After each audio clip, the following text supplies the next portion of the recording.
All right, today we're jumping into something really cool. A concept that connects the incredible skill of a big wave surfer with a pretty deep philosophy. We're talking about the art of inner surfing.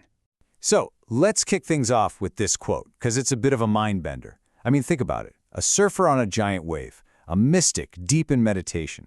They seem like polar opposites, right? But what if they're actually chasing the exact same thing, just in totally different oceans? And that right there, that's the big question we're tackling today.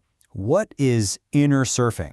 If a regular surfer rides waves in the ocean, what wave are we talking about on the inside? What does it even mean to surf within? Let's dive in and figure it out.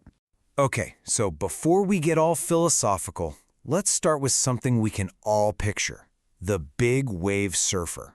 This is the absolute pinnacle of physical skill and just raw courage. It's not a fight, it's more like a dance with this incredible force of nature. And to really get what that means, you have to understand the power we're dealing with.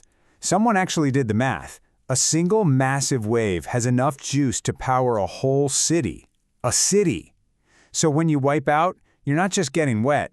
You need way, way more than just physical strength to survive that. And that is the key.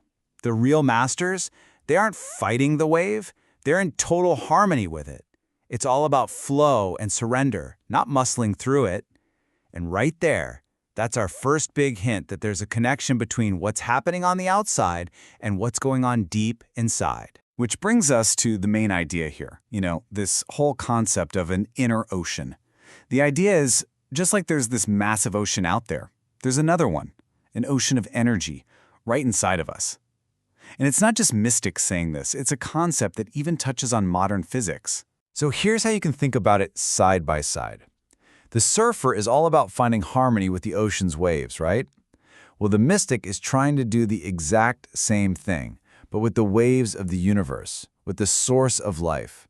It's really the same quest, just one is out there and one is in here. So you're probably asking, okay, an inner ocean of what? Well, it connects to this idea of the quantum field. Think of it as this invisible energy wave that keeps everything in the universe humming along. And the wild part is, it's not just out there in space, it's inside you too. It's literally what you're made of. And I love this quote from Kabir because it just nails the concept. We all know the ocean is made of drops. That's easy. But the real wisdom, the deep stuff, is getting that the entire ocean is also inside every single drop. The whole universe is right there inside you. Okay, so if we've all got this infinite ocean inside us, why do we feel so disconnected from it most of the time? Why are we always looking outside for happiness and all that? Well, there's this great little story that explains it perfectly. I mean, let's be honest, we're all trained from day one to look out there for everything, right? For success, for love, for approval. Our focus is always pointed away from ourselves. So, if there's this amazing treasure inside, where on earth is it hidden? So the story goes like this.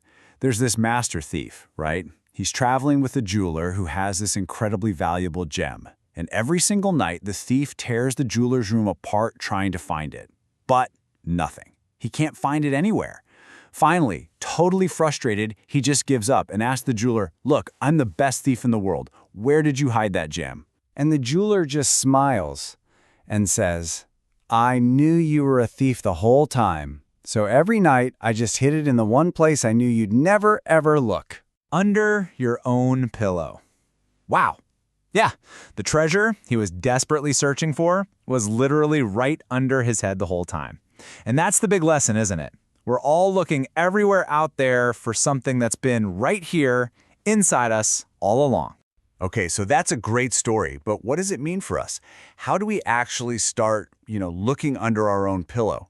The good news is, this isn't just some vague idea. There are actual, practical tools you can use to start that journey. And here they are, things like meditation, yoga, even stuff like cold showers. All these different practices, they're all designed to do the exact same thing, to get you to stop focusing on all the noise outside and start paying attention to what's happening inside. It's about turning the volume down on the world so you can finally hear yourself. And why does this work? Well, get this. Something like 95% of your life is run on autopilot by your subconscious. 95%. So these tools, they're like accessing the source code. They let you get in there and consciously rewrite the programs that are running your life, so you're not just reacting all the time. Now, what's really cool is that when you start doing this work on the inside, when you start aligning with that deeper flow, amazing things start happening on the outside. You start experiencing what's called synchronicity. You know what synchronicity is, right? It's that feeling when everything just clicks. You're in the right place at the right time. You think of an old friend and they suddenly text you. It's when life just seems to flow effortlessly, because for a moment, you're perfectly in sync with the universe. And this brings it all back to surfing. For a surfer, synchronicity is being out there on the water, and all of a sudden, the perfect wave just appears. It feels like it was made just for you. It seems like magic, but it's really the payoff for being completely in tune with the ocean. And really what it all boils down to is this idea.